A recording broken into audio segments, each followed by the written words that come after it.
This video is brought to you by IKO. I had members of my team multiple times come up to me and say, Christian, we see what's going on. You're our leader and we want to follow you. Tested you the most because they're all brutal jobs. They're all brutal. When you're competing and you have to be not the cheapest, but like you said, like there's no loyalty. Every dollar counts. Scared to take that leap, scared to take that chance, scared to start your own company. I think fear is holding a lot of people back. Welcome back to Roofing Insights podcast. I have a very special treat for you guys today. We have this $100 million club. I only interview a few people, so it's true top 1% of our content that comes from real winners in the roofing game. Brother, thank you so much for making it here. I appreciate you, man. I really do. So Cmac Roofing, tell us where you're from, where you're flying from, and like kind of your quick background. Born and raised in Houston, Texas, coming from Fort Worth. Background, grew up in Houston, went to the military, was in the Air Force per my father's guidance. And then I did my time, and then Hurricane Katrina had hit, and I was laying on my parents' couch in Louisiana, and my cousin's like, "You want a roof?" And I said, "What does he get paid?" He said, "I pay my guys $80 a day, I'll pay you $100. And that was the start of my roofing career. And went to the oil field for a few years, and then got back in it during Ike, when it hit Houston. Love it. So you remind me, you look like my good friend Jason Harley from Houston. Does he look like Jason Harley? Same type. Yeah. Bearded, like you guys have the type in not only in roofing but in Texas. You look like a roofer. So how was the workout for you this morning? Oh, you kicked my butt, man. Oh, yeah. The assault bike, I had to take the corner behind that tree, and stuff came out of my body real quick. You puked? I did. It's like third person who puked. I normally puke after a CrossFit workout every time. Every time. You had me bang out 25 calories in 40 seconds on that stinking bike. I think you can beat 30 seconds if you do it on a regular basis. That's a good fitness test. Yeah. How did you like cold plunge, sauna? Love it. I'm a cold plunger, not as often as I should, but I do sauna probably 4 days a week, but I do the cycling inside of it. Hot works. I'll share this, guys. A lot of you have asked me, like, what does workout or that actually even today, what does it has to do anything with the roofing? So I published a few stories on the bike and from morning workout, and people DMing me is like, what does it has to do with the roofing?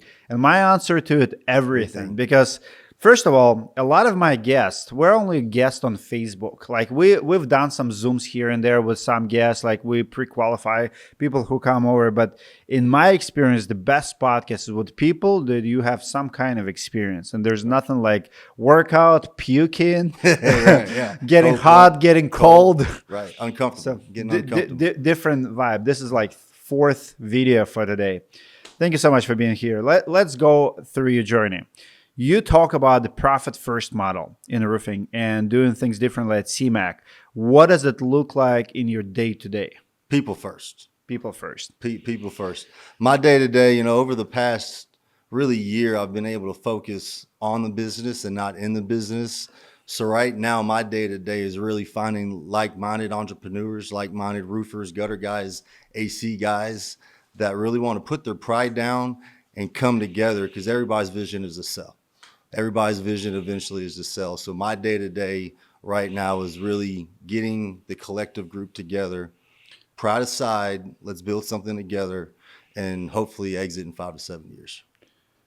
What are you looking for in people? Because I know that there's certain things you cannot teach. What are you looking for in the crew? So is it the quality? Is it integrity? Is it speed? Like, let's say you meet gutter guys. How do you determine they're a good fit for you? I would start with supply. I go deep in and I really check into the supply. This is a small world. So 9 out of 10 times, you know somebody that knows somebody. So I really go on. Facebook, it tells a lot. Do you post your kids? Do you post anything about your wife? Do you tell her you love her? All those things is really things that I look for. You cheat on your wife, you'll cheat on your job. So really go into that. I believe in the Lord as well. So not saying that that's a factor, but that's something we do look into. I think a believer in anything is really a start. Not to say I'm not trying to go the atheist route, someone that believes in that, but somebody that has a belief in pride, loyalty, respect. Servant leadership is one of our core values, and being value driven is another core value of ours. So that's kind of what we like to focus on. What with all of that, they're still doing bad job, just not quality oriented kind of hacks. They got to go. They've got to go. Yeah, I mean, a lot of these companies that we're partnering up with, we've already, in a short 5-year time frame, we've acquired 3 companies, and we're closing on 3 more in the next 90 days. So a lot of it is friends of friends. Really haven't had anybody that wasn't a nice connection. So I haven't really had I haven't had any companies come to me that did not fit our criteria already. How do you compete with the profit first guys without cutting corners? People first. Well, for us, my niche is new construction. So I feel like in the new construction world, every percent matters. To where in the restoration game, insurance or retail, in my opinion, roofers throw away 3 to 5% because they're already at 30 or 40, so they don't even realize what they're really missing, or in too much drippage, or the valley isn't right, or really being real true cost effective. So that's one thing that we bring to them is I can probably make any roofing company 20% more to the bottom line, just due to our efficiencies. In new construction, 2% matters, right? Of course. And then our volume of buying material, we probably purchase 10,000 squares a week plus. So we have the buying power, and we really know how to navigate the jobs. Out of all your sales, what's the percentage new construction? Is it like 90, 95 majority? I'd say 90, and we need to make it more 50-50. 50-50.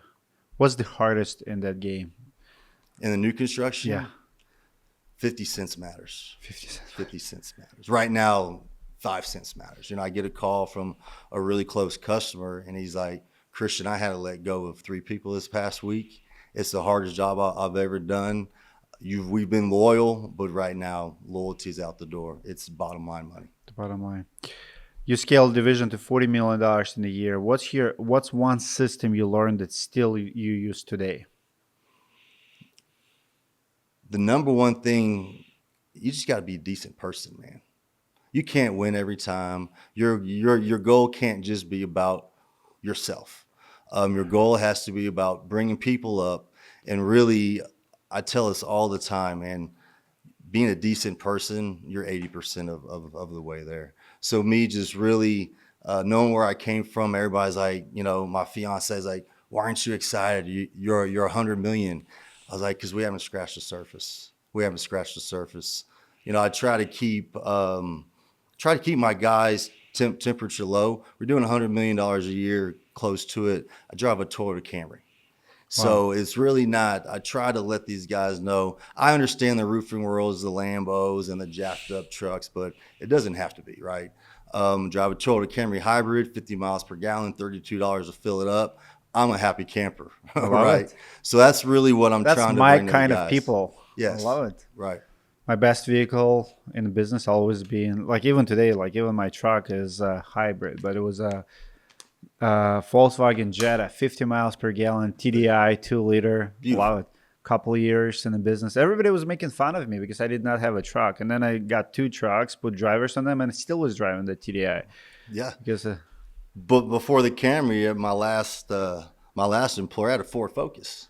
And the only reason I went away from the Ford Focus, I was picking up my boss from the airport, and he's literally from me to you. He's looking, and I go, meep, meep, and he looks down at me, and I was like, all right. So finally bought a truck after that. But then when I started Cmac, I was like, it's back to the roots. There's nothing different from getting in a vehicle, cloth, just like, all right, it's work day. Then you go home, you have a nicer vehicle for at night and for the weekends and stuff. But it's time to grind. That's my roofer truck.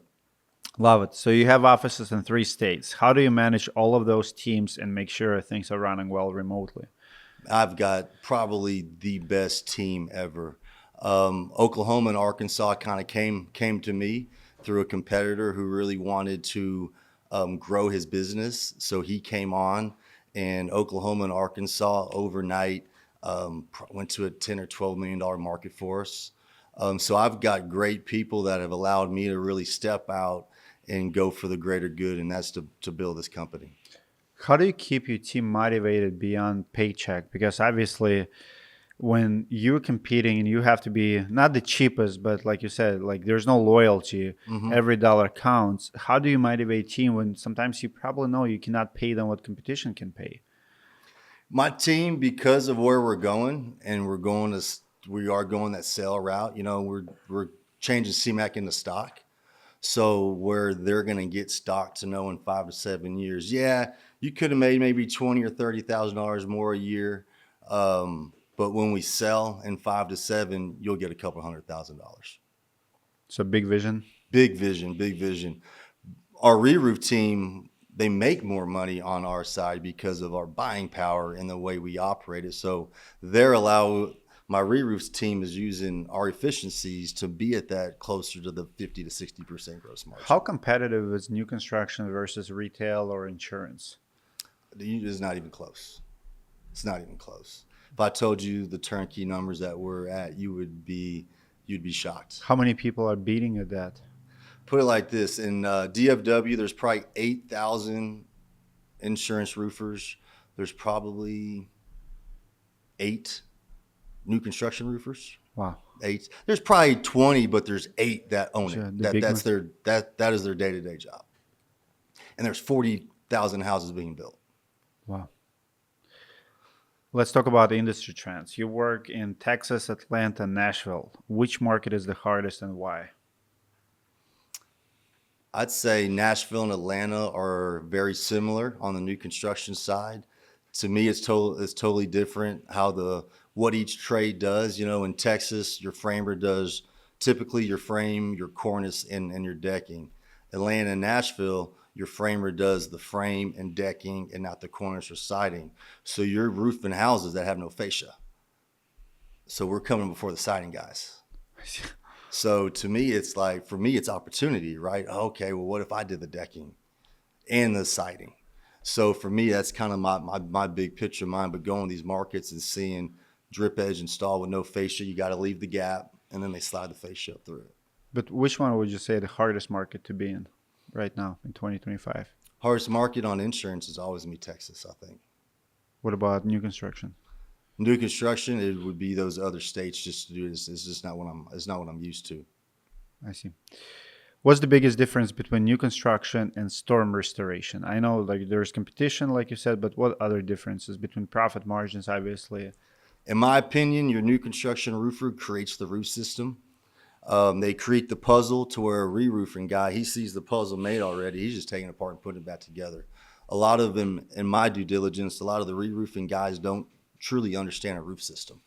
They know to put back what was there, but dead valleys and all these other things where you have to have pitch pockets, all these different things that come into place. If you're truly re-roofing the house, are you really doing the flashing? Are you really doing the pans correct? Who's making those decisions? Is that a roofer? Do you consult builders how to build it? Because a lot of builders don't know roofing, so they rely on you, but at the same time, you rely on them to give them the blueprint and how to do it.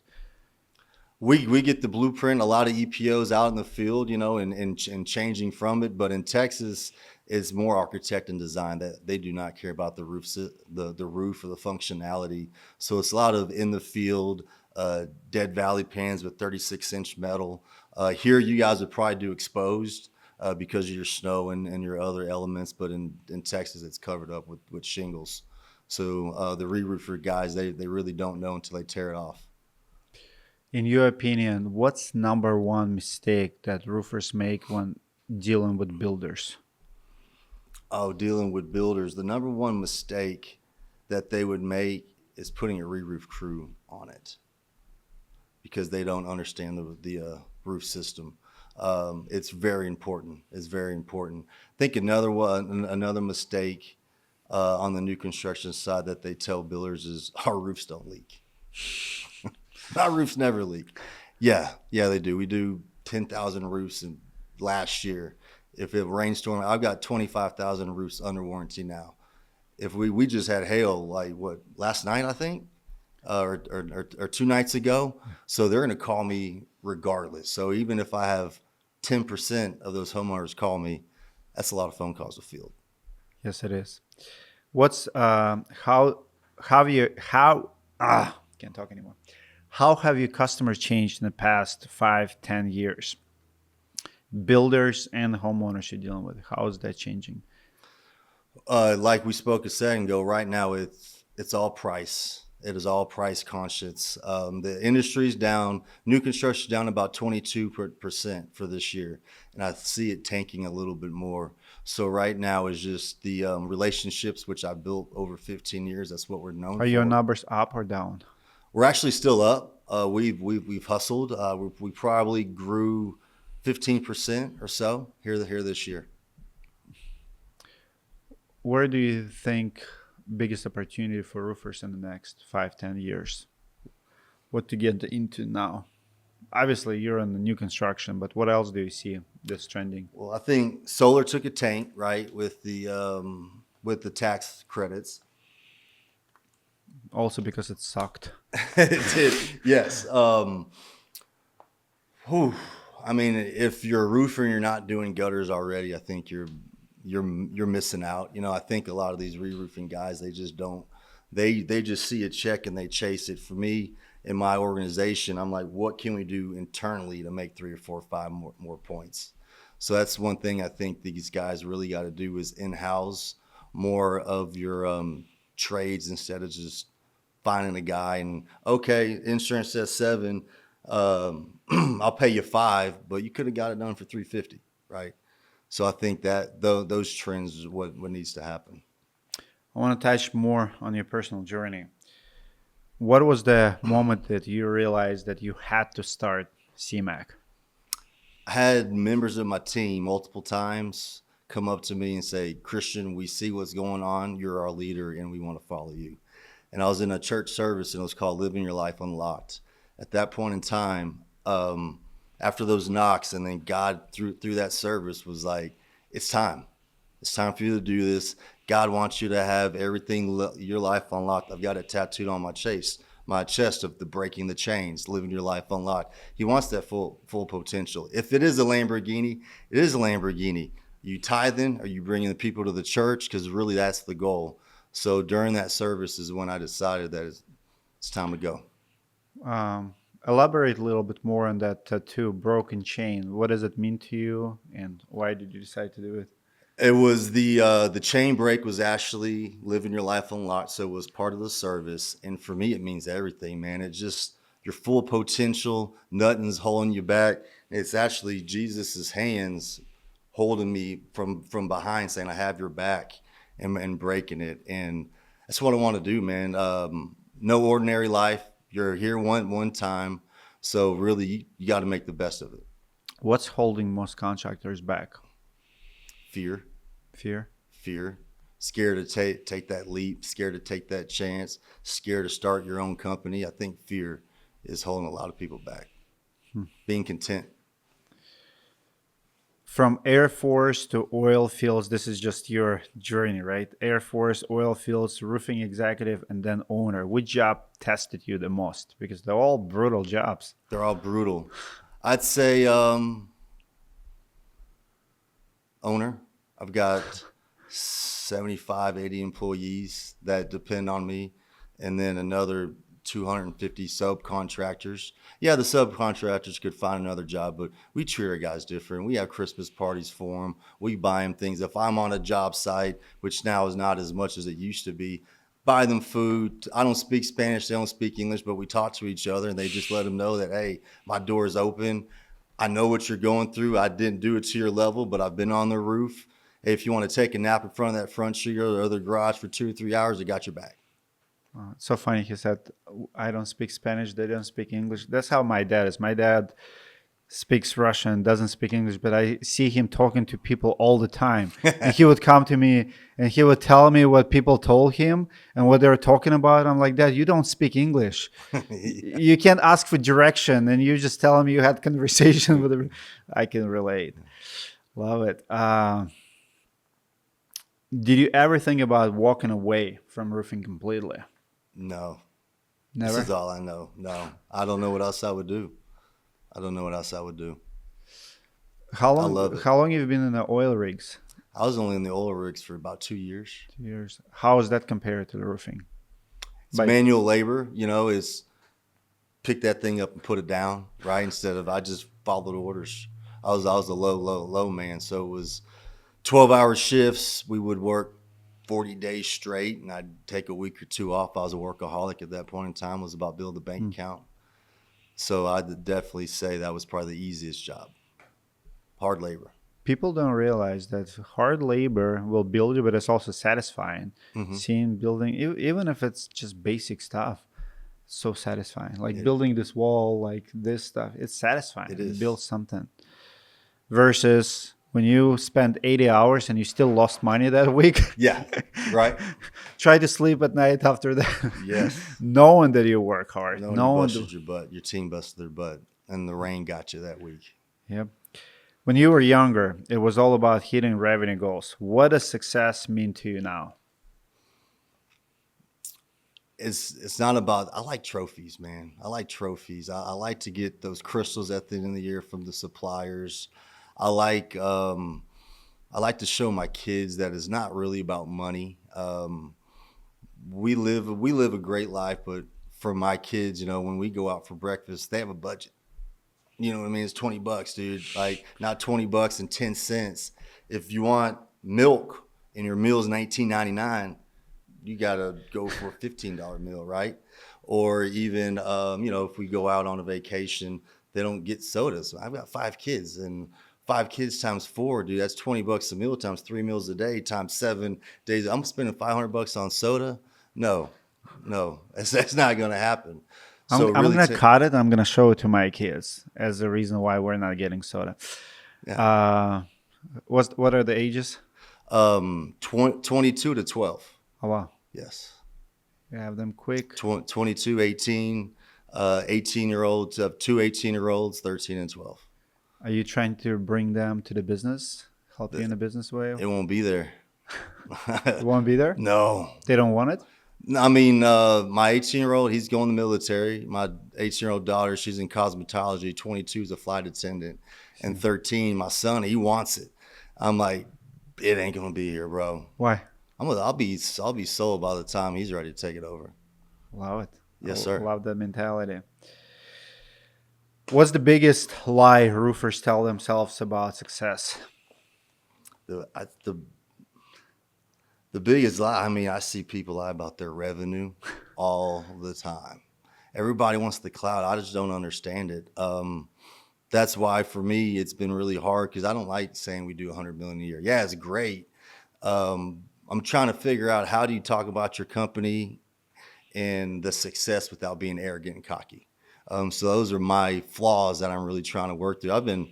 Everybody's telling me, man, you got to get on camera, you got to tell about your company, but how do you do that in a respectful way? Mm-hmm. So that's really what tones me down. There's an art to it, art of telling the story. And I think my advice to you is don't make it about yourself, bring value to others. If you teach someone, like the secret to me to social media is people are selfish. They'll follow you if there's something for them. Right. Nobody likes, like if I go and it's like, hey, I'm Dimitri, here's my car, here's my house. Nobody cares. Nobody cares what you have, what you build. How can I get what you have? Right. How can I build a business? How can I build $100 million company? What culture? When you start teaching people how can you make it, and I'll show you, I'll guide you, I'll mentor you, people will follow you. Yeah. What people don't understand is, showing off on camera pushes people away. Right.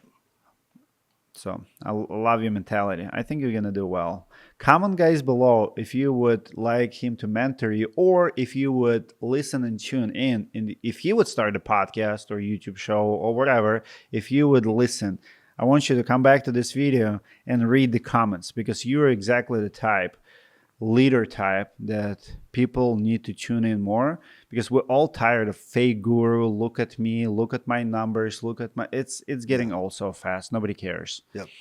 Love it, man. What's the ugliest profit over people move you've seen in roofing? The ugliest profit over people. When people just prioritizing making a dollar and just building everything about money. The biggest mistake over profit over people, man, that's easy. When you take profit over people, I guess a lot of these guys forget that they have to pay bills, and then they're just worried about the profit. They're just worried about because in the industry, for a re-roof company to do $8 to $10 million a year, it's pretty standard, right? But they get $8 to $10 million a year, and they think they're going to do 20 or 30 next year. So they're going to go ahead and live like they're 20 or 30, choosing the profits over the people. Really, they're making realistic goals for themselves. I make unrealistic goals. So if I do $20 million a year, that's when you go buy a Rolex, not when you do $5 million a year. When I said when I make my first $250,000, I'm gonna buy me a nice watch.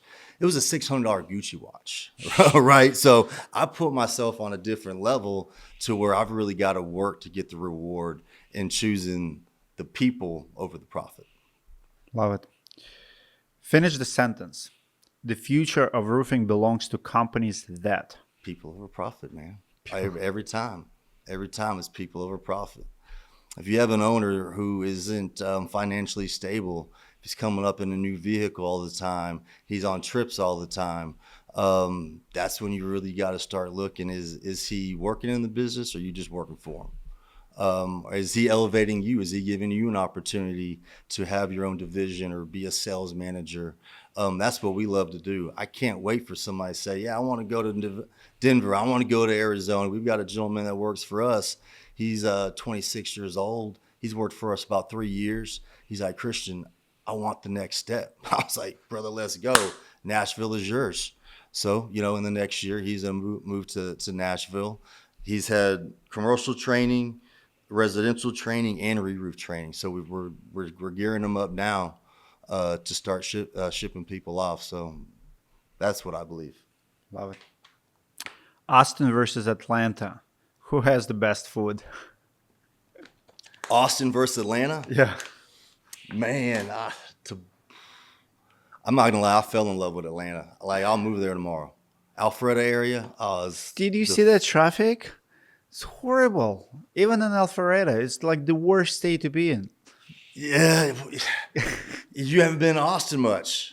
That traffic is horrible. It's getting there too. Horrible. I mean, I think from Austin to San Marcos, I've been stuck for 2 hours in dead traffic, and that's a normal thing. I love Atlanta. Austin, let's keep Austin weird. I'll come and visit, and then I'll leave. In Atlanta, I would love to be in Atlanta.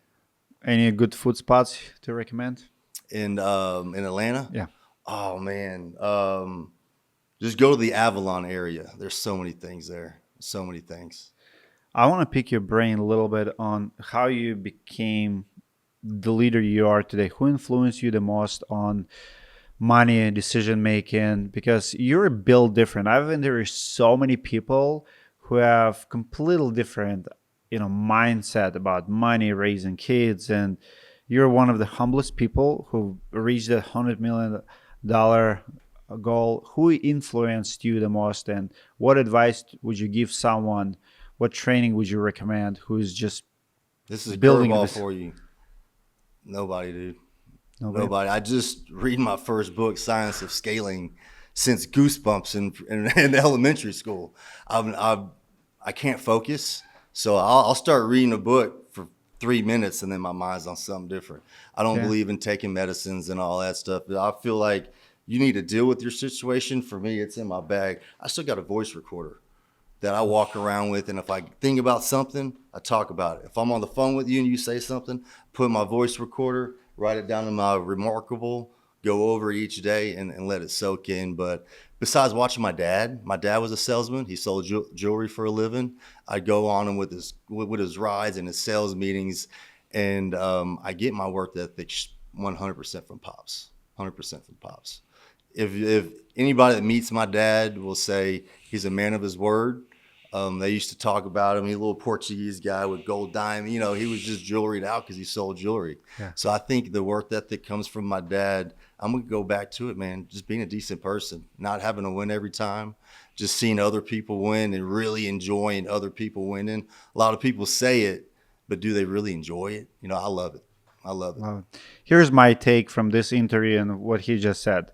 To be successful, you have to keep it super simple. If it's not broken, don't fix it. If it works for you, to be simple. I actually have seen him, making notes and stuff. I'm the same way. I still like handwriting. Still, there's so many tools. There's so much noise. There's so many mentors. Like every time you go to YouTube, wherever, there's advice. But at the end of the day, you have to do what you understand, what you do. Thank you so much for making it simple. Because sometimes we're all looking for that shortcut, next thing to improve our life. And life is simple. The simpler you keep it, the better it gets. Post-its and whiteboards, man. It still works. It still works. It still works. It's not going anywhere. Does not. Guys, comment below what you think about the episode. I read all of my comments and reply to them. And I'll see you in the next video.